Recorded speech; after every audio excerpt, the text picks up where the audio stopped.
ഹരേ കൃഷ്ണ. ഹരേ കൃഷ്ണ.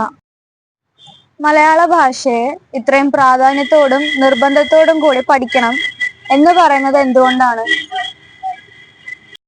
പോലും നമുക്ക് ഇംഗ്ലീഷ് അല്ലേ വേണ്ടേ? ഇപ്പൊ പുറത്തു പോയാൽ ഇംഗ്ലീഷ്, അതേപോലെ എന്തെങ്കിലും ഓൺലൈൻ ബിസിനസ് ആണെങ്കിലും ഇംഗ്ലീഷ്, എല്ലായിടത്തും നമുക്ക് ശരിക്കും ഇംഗ്ലീഷ് അല്ലേ വേണ്ടത്? അപ്പൊ നമ്മൾ ശരിക്കും മലയാളം എന്ന് പറഞ്ഞ സമയം കളയല്ലേ? നമുക്ക് ഏറ്റവും ആവശ്യം എന്താണ്? നമ്മുടെ ജീവിതത്തിൽ വലുതാവുന്നു, പഠിക്കുന്നു, ജോലി വാങ്ങുന്നു, ലക്ഷ്യം എന്താണ്? അതാണ് നമ്മൾ ചിന്തിക്കേണ്ടത്. പണമാണോ, അധികാരമാണോ, കുറെ സമ്പത്ത് കുറെ നേടിവെച്ച് അത് മറ്റുള്ളവരെ കാണിക്കുന്നതാണോ? അല്ലെങ്കിൽ നമ്മൾ ഏതെങ്കിലും സിനിമ പോലുള്ള പ്രൊഫഷനിൽ കയറി പൊതുജനങ്ങളുടെ ഇടയിൽ ഒരാളാവുന്നതാണോ? എന്താണ് നമ്മുടെ ശരിയായ നേട്ടം എന്ന് നമ്മൾ ചിന്തിക്കണം. ശ്രദ്ധിച്ചാൽ മനസ്സിലാവും, വളരെയധികം പണവും വളരെയധികം പ്രശസ്തി നേടിയിട്ട് പോലും സംതൃപ്തരാകാതെ അധികാര സ്ഥാനങ്ങൾക്ക് വേണ്ടി മത്സരിക്കുന്ന പലരെയും നമുക്ക് മനസ്സിലാവും. ഉദാഹരണത്തിന് ഇപ്പോ തൊട്ടടുത്ത് നിങ്ങൾക്ക് മനസ്സിലാവുന്ന ഉദാഹരണമാണ് വിജയ്. തമിഴ് സിനിമാ നടൻ വിജയ്. അദ്ദേഹത്തിന് പണം, പ്രശസ്തി, എല്ലാ തരത്തിലും ഒരു വ്യക്തിക്ക് വേണ്ടതായ നേട്ടങ്ങളെല്ലാം നേടിയിരിക്കുന്ന ഒരാള് എന്ന് നമുക്ക് അനുമാനിക്കാവുന്ന ഒരാളാണ് വിജയ്.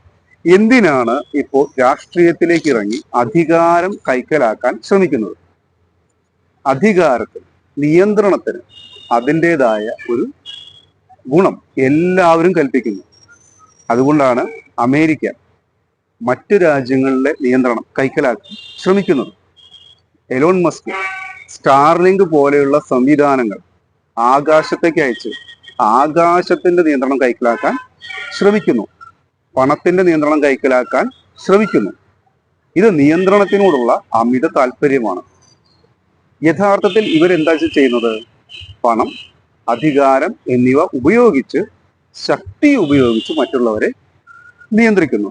അപ്പോൾ മറ്റുള്ളവരോ ആ നിയന്ത്രണത്തിൽ നിന്ന് എങ്ങനെ രക്ഷപ്പെടാം എന്ന് ആലോചിച്ച് അവർ പറ്റാത്ത കാലത്തോളം ആ നിയന്ത്രണത്തിനുള്ളിൽ നിന്നുകൊണ്ടും അത് കഴിഞ്ഞാൽ അതിൽ നിന്ന് സ്വതന്ത്രരാവാൻ ശ്രമിച്ചുകൊണ്ടും നിയന്ത്രണം എന്ന സംവിധാനത്തിനെ അനുസരിച്ചും അല്ലാതെയും ഈ ലോകം മുന്നോട്ട് നീങ്ങുന്നു. നിയന്ത്രണത്തിൽ അവർ ഉദ്ദേശിക്കുന്നത് എന്താണ്? ചൂഷണം. മറ്റു രാജ്യങ്ങളുടെ കയ്യിലുള്ള പെട്രോളോ സ്വർണമോ അങ്ങനെ പണം ഉണ്ടാക്കാൻ ഉപകരിക്കുന്ന എന്തായാലും അതിനെ ചൂഷണം ചെയ്യുക എന്നുള്ളതാണ് നിയന്ത്രണം കൊണ്ട് നിയന്ത്രിക്കുന്നവർ ഉദ്ദേശിക്കുന്നത്. അപ്പോ ആ നിയന്ത്രണത്തിൽ ചൂഷണം കടന്നു കയറുന്നു. ഇത് അടുത്ത തലമുറ ചിന്തിക്കുമ്പോൾ എന്താണ് അവർ മനസ്സിലാക്കുക? എങ്ങനെ നല്ല രീതിയിൽ ചൂഷണം ചെയ്യാം എന്ന് മാത്രം തലമുറകൾ പഠിക്കുന്നു, കുട്ടികൾ പഠിക്കുന്നു. ഇതിൽ നിന്നും നമ്മൾ മനസ്സിലാക്കേണ്ട വിഷയം, ശരിയായ പഠനമല്ല ഇവിടെ നടക്കുന്നത്.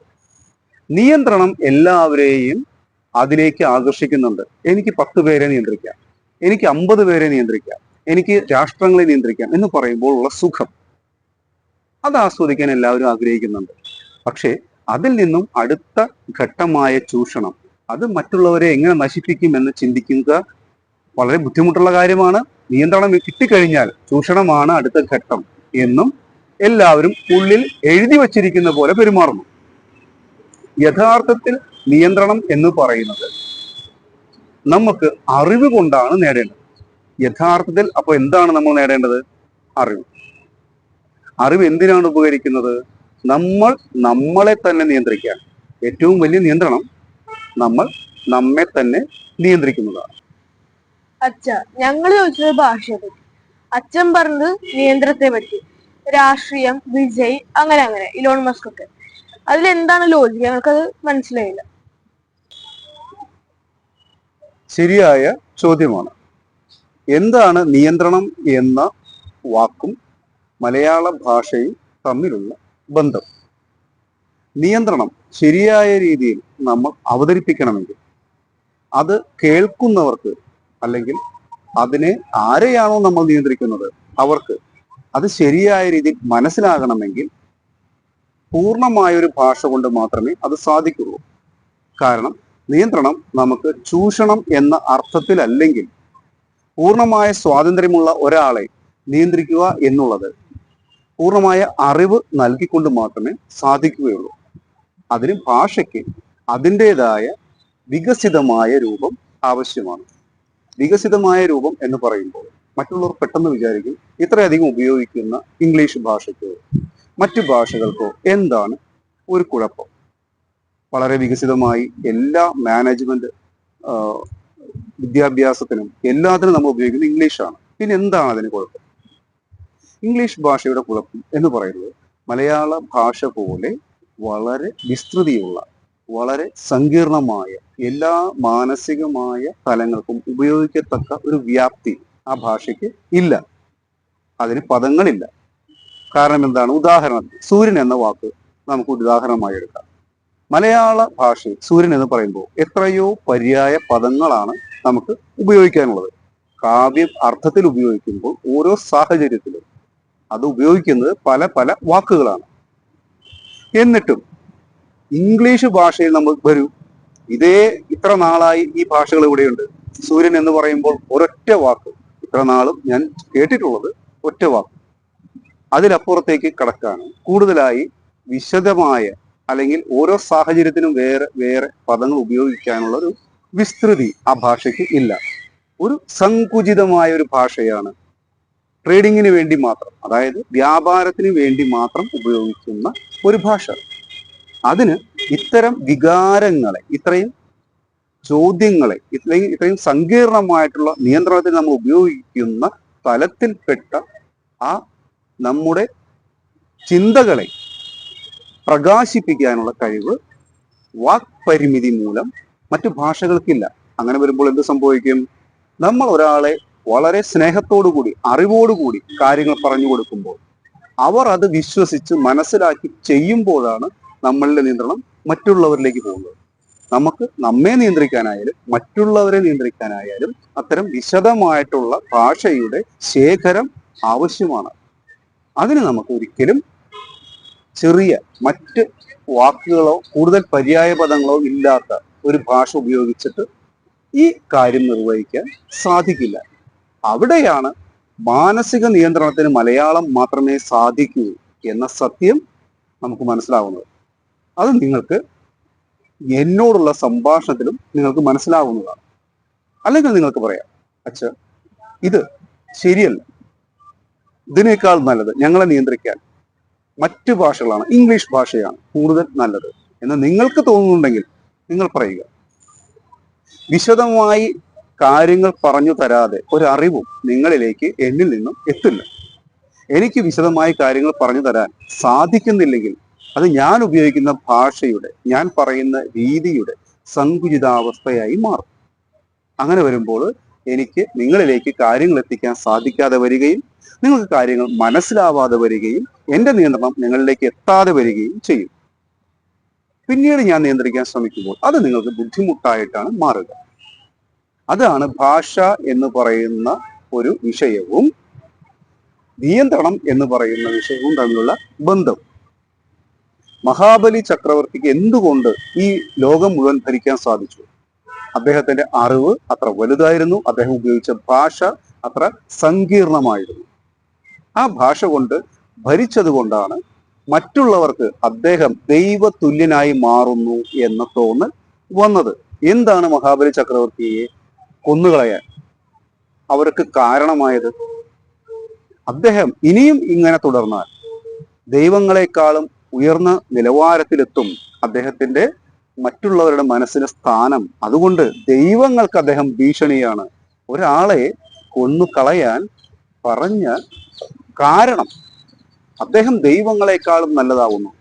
അപ്പൊ ദൈവങ്ങളെക്കാളും നല്ലതാവുന്നു എന്ന് പറഞ്ഞുകൊണ്ട് ഒരാളെ കൊല്ലാൻ ഒരു ആര്യവംശത്തിന് അല്ലെങ്കിൽ സംസ്കൃതം എന്ന ഭാഷ ഉപയോഗിച്ചവർക്ക് സാധിച്ചുവെങ്കിൽ അവർ എത്ര സങ്കുചിത മനസ്ഥിതിയാണ്. അതാണ് സംസ്കൃതത്തിന്റെ സങ്കുചിത മനസ്ഥിതി. അത് ഉപയോഗിച്ച് സംസാരിച്ചവർക്ക് മഹാബലി ഒരു കുറ്റവാളിയായിരുന്നു. മനുഷ്യരെ മുഴുവൻ ഒന്നായി കണ്ട, ജനങ്ങൾക്ക് മുഴുവൻ ഏറ്റവും നന്മ ചെയ്ത അദ്ദേഹം ഒരു കുറ്റവാളിയായിട്ടാണ് മറ്റുള്ളവർ അതിനെ വിധി എഴുതിയത്. അവരെക്കാളും വലുതാണ് അദ്ദേഹം എന്നവർക്ക് ബോധ്യപ്പെട്ടപ്പോൾ ദ്രാവിഡ വംശത്തിന്റെ നന്മ അവർക്ക് ബോധ്യപ്പെട്ടപ്പോൾ അവർക്കത് സഹിക്കാവുന്നതിലും ഏറെയായിരുന്നു. അതുകൊണ്ടാണ് അദ്ദേഹത്തെ അവർ കൊന്നുകളഞ്ഞത്. ചവിട്ടിത്താഴ്ത്തി എന്ന് പറഞ്ഞ സാങ്കേതികമായി സാധ്യമല്ല. കൊന്ന് കുഴിച്ചിട്ടു. ഇതാണ് സത്യം. ഇതെന്തിനു പറയാൻ മടിക്കണം? അപ്പോൾ നമ്മൾ മനസ്സിലാക്കേണ്ടത്, ഒരു ഭാഷ വെച്ച് ലോകം ഭരിച്ചിരുന്നെങ്കിൽ ഇനിയും അത് സാധിക്കും. ഈ ലോകം എന്ന് പറയുന്നത് നമുക്ക് ആരാണ്? നമ്മൾ തന്നെയാണ്. നമ്മൾ ഭരിക്കേണ്ടത് നമ്മളെ തന്നെയാണ്. സ്വയം നിയന്ത്രണം സാധ്യമാക്കാനും ഏക ഉപാധി ഏറ്റവും നല്ല ഭാഷയാണ്. അത് മലയാള ഭാഷയാണ്. ഇംഗ്ലീഷും മറ്റ് ഭാഷകളും ഉപയോഗിക്കുന്ന ആൾക്കാരും നിയന്ത്രിക്കുന്നുണ്ടല്ലോ, അതുപോലെ ഇംഗ്ലീഷ് ഭാഷയായാലും ഏത് ഭാഷയായാലും നിയന്ത്രിക്കാൻ ഉപയോഗിക്കുന്നു എന്നുള്ളത് സത്യമാണ്. പക്ഷെ നിയന്ത്രണം എന്നതുകൊണ്ട് നിയന്ത്രിക്കപ്പെടുന്ന ആൾ ശരിയായ രീതിയിൽ മാനസിക വികാസം സാധ്യമാക്കാനുള്ള നിയന്ത്രണവും അല്ല, അയാളെ നിയന്ത്രിച്ചു നിർത്തുക എന്ന രീതിയിലുള്ള നിയന്ത്രണവും തമ്മിൽ വ്യത്യാസമുണ്ട്. ശക്തി ഉപയോഗിച്ച് നിയന്ത്രിക്കാനാണെങ്കിൽ ഒരു പക്ഷേ ഭാഷ പോലും വേണ്ട, നമുക്ക് അടിച്ചോ അല്ല ചങ്ങലക്കിട്ടോ അല്ല മറ്റു കാര്യങ്ങൾ നൽകാതെ നിയന്ത്രിച്ചോ പല രീതിയിൽ ഒരാളെ നിയന്ത്രിക്കാം. പക്ഷെ ശരിയായ നിയന്ത്രണം എന്ന് പറയുന്നത് നിയന്ത്രിക്കപ്പെടുന്ന ആൾക്ക് ഉപകാരപ്പെടുന്നതായിരിക്കണം. ഒരാൾ സംസാരിക്കുമ്പോൾ ഒരാൾ ഒരു കാര്യം പറഞ്ഞു കൊടുത്ത് ഇത് നല്ലതാണ്, ഇത് മോശമാണ് എന്ന് പറഞ്ഞു കൊടുക്കുമ്പോൾ അതിനെപ്പറ്റി വിശദമായി പറഞ്ഞു കൊടുക്കാൻ സാധിക്കുന്ന ഒരു ഭാഷയ്ക്ക് അത് കേൾക്കുന്ന ഒരാളുടെ മാനസിക വികാസം സാധ്യമാക്കുന്ന നിയന്ത്രണമായിരിക്കും നൽകാൻ സാധിക്കുക. അതാർക്കാണ് സാധിക്കുന്നത്? അതാരാണ് നൽകുന്നത്? ആ പറയുന്ന അല്ലെങ്കിൽ ആ ഉപയോഗിക്കുന്ന ഭാഷയാണ് യഥാർത്ഥത്തിൽ നിയന്ത്രിക്കപ്പെടുന്ന ആളെ മാനസിക വികാസം സാധ്യമാക്കി അയാൾക്ക് പറയുന്ന ആൾ കൊടുക്കുന്ന നിയന്ത്രണം അയാളുടെ നന്മയ്ക്കാണ് എന്ന് ബോധ്യപ്പെടുത്തി അയാളെ അടുത്ത തലത്തിലേക്ക് വളർത്തിയെടുക്കാൻ സാധിക്കുന്ന നിയന്ത്രണം.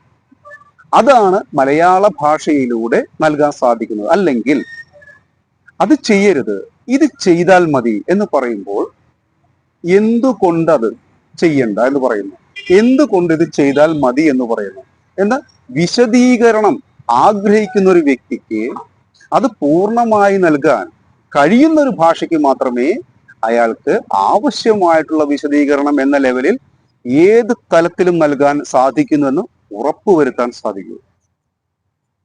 താൻ, താങ്കൾ, നീ, നിങ്ങൾ മലയാള ഭാഷയിൽ ഉപയോഗിക്കുന്ന 4 സംബോധന പദങ്ങളാണ്. ഇത് 4ഉം ഉപയോഗിക്കുന്നത് 4 അർത്ഥത്തിലാണ് എന്ന് മലയാള ഭാഷ ഉപയോഗിക്കുന്ന എല്ലാവർക്കും അറിയാം. പക്ഷെ ഇംഗ്ലീഷിൽ ഇതിന് യു എന്ന പദം മാത്രമേ ഉപയോഗിക്കാൻ സാധിക്കൂ. അതായത് പദങ്ങളുടെ ലഭ്യത കുറവ്, ലഭ്യമായ പദങ്ങൾ കുറവാണ്, ഇത് ഇത്രയും പറയാൻ ഇത് പോരാ എന്ന തോന്നൽ മലയാള ഭാഷ ഉപയോഗിച്ച ഒരാൾക്ക് തീർച്ചയായിട്ടും മനസ്സിലാവും. അത് ഉപയോഗിക്കാത്ത ഒരാൾക്ക് ഇത് മനസ്സിലാവില്ല. അയാൾ വിശ്വസിക്കുന്നത് ഇത് മാത്രമേ ലഭ്യമുള്ളൂ എന്നുള്ളതാണ്. യഥാർത്ഥത്തിൽ നമുക്ക് ചോയ്സ്, അതായത് തിരഞ്ഞെടുക്കാൻ ഒരുപാട് വസ്ത്രങ്ങളുള്ള ഒരു കടയിലേക്ക് മാത്രമേ നമ്മൾ ഒരു വസ്ത്രം എടുക്കാൻ വേണ്ടി പോവുകയുള്ളൂ. എന്തിനാണ്? കൂടുതൽ നിറങ്ങളും കൂടുതൽ അതിൻ്റെ വിശേഷണങ്ങളും വിശേഷതകളും കണ്ട് അതിനെ തിരഞ്ഞെടുത്തു. വളരെയധികം കണ്ടിട്ടാണ് ഞാൻ എൻ്റെ ഇഷ്ടപ്പെട്ട ഒരു വസ്ത്രം തിരഞ്ഞെടുത്തതെന്ന സംതൃപ്തി നമുക്ക് ലഭിക്കാൻ നമ്മൾ കൂടുതൽ വസ്ത്രങ്ങളുള്ള ഒരു കടയിലേക്ക് ചെല്ലുന്നത് പോലെയാണ് മലയാള ഭാഷ നമുക്ക് തരുന്ന പദങ്ങളുടെ സങ്കീർണത നമുക്ക് ഉപകരിക്കുന്നത്. അതുകൊണ്ട് നീ ആരെ നിയന്ത്രിക്കാൻ നമ്മൾ ഉദ്ദേശിക്കുന്നോ അവരുടെ മാനസിക വികാസം ഉറപ്പിച്ചുകൊണ്ട് അവർ നാളെ ഈ നിയന്ത്രണത്തിലൂടെ അവർ നന്നാവുക മാത്രമേ ഉള്ളൂ എന്ന് ഉറപ്പിക്കാൻ ഈ പദങ്ങളുടെ ഇത്രയും ലഭ്യത നല്ല രീതിയിൽ ഒരാളെ വളർത്തിയെടുക്കാൻ ഉദ്ദേശിക്കുന്ന, സ്വയം ഏറ്റവും നന്നായി നിയന്ത്രിക്കുന്ന ഒരു വ്യക്തിക്ക് മറ്റൊരാളിലേക്ക് അറിവ് പകരാൻ ഇത്രയും പദങ്ങളുടെ ലഭ്യത ആവശ്യമാണ് എന്ന് അറിയുന്ന ഒരാൾക്ക് ഇത്രയും വികസിതമായ ഒരു ഭാഷയില്ലാതെ പിന്നീട് സംസാരിക്കാൻ സാധ്യമല്ല. അല്ലെങ്കിൽ അയാൾക്ക് മനസ്സിലാകും, ഞാൻ ആരെയാണോ നിയന്ത്രിക്കാൻ ഉദ്ദേശിക്കുന്നത് അവരെ ശരിയായ രീതിയിൽ അവരുടെ മാനസികമായിട്ടുള്ള സന്തോഷം നിലനിർത്തിക്കൊണ്ട് എനിക്ക് നിയന്ത്രിക്കാൻ സാധിക്കുന്നില്ല. അവരെ ഞാൻ അടിച്ചമർത്തുന്ന പോലെയാണ് നിയന്ത്രിക്കുന്നത്. കാരണം എനിക്ക് വിവിധ തലങ്ങളിലുള്ള ഭാഷാ പദങ്ങളുടെ ലഭ്യത മറ്റു ഭാഷകളിൽ കുറവാണ്. അതുകൊണ്ട് ഞാൻ ഇംഗ്ലീഷ് ഭാഷ ഉപയോഗിച്ച് നിയന്ത്രിക്കാൻ ശ്രമിച്ചാൽ മലയാള ഭാഷ ഉപയോഗിച്ച് നിയന്ത്രിക്കുന്ന ആ ഒരു വികസിതമായ ഒരു നിയന്ത്രണ സംവിധാനം ഏൽപ്പിക്കാനോ അല്ലെങ്കിൽ ആ കേൾക്കുന്ന ആൾക്ക് അവർ നാളെ വളർന്നു വലുതായി മറ്റൊരാളെ നിയന്ത്രിക്കുമ്പോൾ അവർ തീർച്ചയായും കേൾക്കേണ്ട നല്ല വാക്കുകളെല്ലാം കേട്ടിട്ടുണ്ട് എന്ന് ഉറപ്പുവരുത്താനോ സാധിക്കില്ല. കാരണം വാക്കുകളുടെ ലഭ്യത കുറവ്. അതുകൊണ്ട് തന്നെ വളരെ സങ്കീർണമായ മലയാള ഭാഷയ്ക്ക് മാത്രമേ ഇത്രയും സങ്കീർണമായുള്ളൊരു മാനസിക തലത്തിനെ സംതൃപ്തിപ്പെടുത്താൻ സാധിക്കുകയുള്ളൂ. ഏത് ഭാഷയിലാണെങ്കിലും കേൾക്കുന്ന ആൾക്ക് സംതൃപ്തി വന്നാൽ പോരെ, പിന്നെ എന്തിനാണ് മലയാളം തന്നെ വേണമെന്ന് നിർബന്ധം പിടിക്കുന്നത്? ശരിയായ ചോദ്യമാണ്. ഇവിടെ നമ്മൾ മനസ്സിലാക്കേണ്ടത് അച്ഛൻ എന്ന നിലയ്ക്കുള്ള എൻ്റെ ഒരു താല്പര്യം കൂടിയാണ്. കാരണം എൻ്റെ കുട്ടികൾ അവർ നാളെ ഏറ്റവും നല്ല നിലയിൽ അവരുടെ ആഗ്രഹത്തിനൊത്ത് ജീവിക്കണമെങ്കിൽ അവർക്ക് ഏറ്റവും നല്ല നിയന്ത്രണ ഭാഷ സ്വന്തമായിരിക്കണം, സ്വായത്തമായിരിക്കണം. അതിനാണ് മലയാള ഭാഷയാണ് ഏറ്റവും അതിനുതകുന്നത് എന്ന് മനസ്സിലായപ്പോൾ അതെൻ്റെ കുട്ടികൾ പഠിച്ചിരിക്കണം എന്ന ആഗ്രഹം എനിക്കുണ്ടായത്. നിങ്ങൾ സെർച്ച് ചെയ്യുന്ന, നിങ്ങൾ കാര്യങ്ങൾ മനസ്സിലാക്കാൻ ഉപയോഗിക്കുന്ന യൂട്യൂബോ ഗൂഗിളോ അല്ല ഇൻസ്റ്റാഗ്രാമോ എന്തുപയോഗിച്ചിട്ടാണെങ്കിലും ഏത് ഭാഷയിലാണ് ഇത്രയും പദലഭ്യതയുള്ളത്, ഏത് ഭാഷയാണ് ഇത്രയും സങ്കീർണമായി കാര്യങ്ങളെ കൈകാര്യം ചെയ്യാൻ സാധിക്കുന്നത്, ഏത് ഭാഷയിലാണ് മനഃശാസ്ത്രവും കണക്കും ഇത്രമാത്രം സങ്കരമായിരിക്കുന്നത്, ഏത് ഭാഷയിലെ ആളാണ് ലോകം മുഴുവൻ ഭരിച്ചിട്ടുള്ളത്, അതും അറിവ് ഉപയോഗിച്ച് ഏറ്റവും നല്ല അറിവ് നൽകുന്ന ഭാഷ ഏത് എന്ന് നിങ്ങൾ പരിശോധിക്കൂ. എന്നിട്ട് എന്നോട് പറയൂ, ഏറ്റവും സങ്കീർണമായ ഭാഷ ഏത്, ഏറ്റവും ആവശ്യത്തിനുള്ള പദങ്ങളെല്ലാം ലഭ്യമായ ഭാഷ ഏത്? നിങ്ങളുടെ ഉത്തരം അവസാനം മലയാളം എന്നതായിരിക്കും. അത് നിങ്ങൾക്ക് അന്വേഷിക്കാം.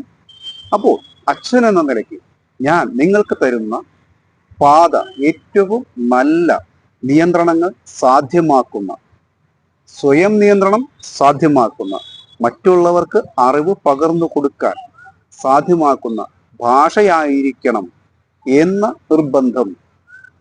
ഭാഗ്യവശാൽ നമ്മുടെ ജനനം ഈ കേരളത്തിലായതും ഈ മലയാള ഭാഷ നമ്മുടെ മാതൃഭാഷയായതും ഒരു ഭാഗ്യമായി കണ്ടുകൊണ്ട് ആ ഭാഗ്യത്തെ അതിൻ്റെ ആഴത്തിലും അതിൻ്റെ വ്യാപ്തിയിലും നിങ്ങളിലേക്ക് എത്തിക്കാൻ, കുട്ടികളിലേക്ക് എത്തിക്കാൻ ആഗ്രഹിക്കുന്നു എന്നതിനാലാണ് ഈ ഭാഗ്യം നിങ്ങളിലേക്കും പകരാൻ ഞാൻ ആഗ്രഹിക്കുന്നത്.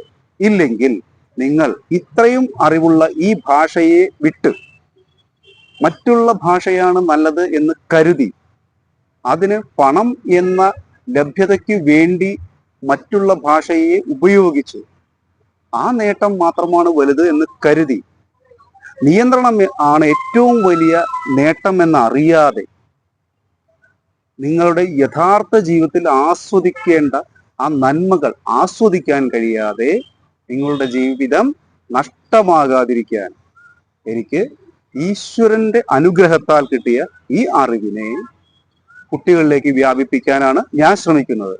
നിങ്ങൾക്ക് ഇപ്പോഴത്തെ സാങ്കേതിക വിദ്യ ഉപയോഗിച്ച് ഞാൻ പറയുന്ന കാര്യങ്ങൾ തെറ്റാണെങ്കിൽ അത് തെളിയിക്കാനുള്ള പൂർണ്ണമായ സ്വാതന്ത്ര്യമുണ്ട്. ഇല്ലെങ്കിൽ ഇത് അംഗീകരിക്കുന്നതിലൂടെ നിങ്ങൾക്ക് ലഭിക്കുന്ന ഗുണം ശരിക്കും മനസ്സിലായാൽ അതിലൂടെ സഞ്ചരിക്കാനുള്ള സ്വാതന്ത്ര്യമുണ്ട്. സഞ്ചരിച്ചാൽ നിങ്ങൾക്ക് കിട്ടുന്ന നേട്ടങ്ങളെ നിങ്ങൾക്ക് മനസ്സിലാവും. ആ നേട്ടങ്ങൾ നിങ്ങളിലേക്ക് എത്തിക്കാനാണ് ഈ ശ്രമം എന്നത് മനസ്സിലാവും. ഇല്ലെങ്കിൽ തീർച്ചയായും നിങ്ങൾക്ക് എന്നോട് പറയാം, ഇത് വെറുതെയാണ്, ഈ സമയം വെറുതെ കളയുന്നതാണ് എന്ന് വാദിക്കാനുള്ള പൂർണ്ണമായ അവകാശവും നിങ്ങൾക്കുണ്ട്. ഹരേ കൃഷ്ണ. ഹരേ കൃഷ്ണ.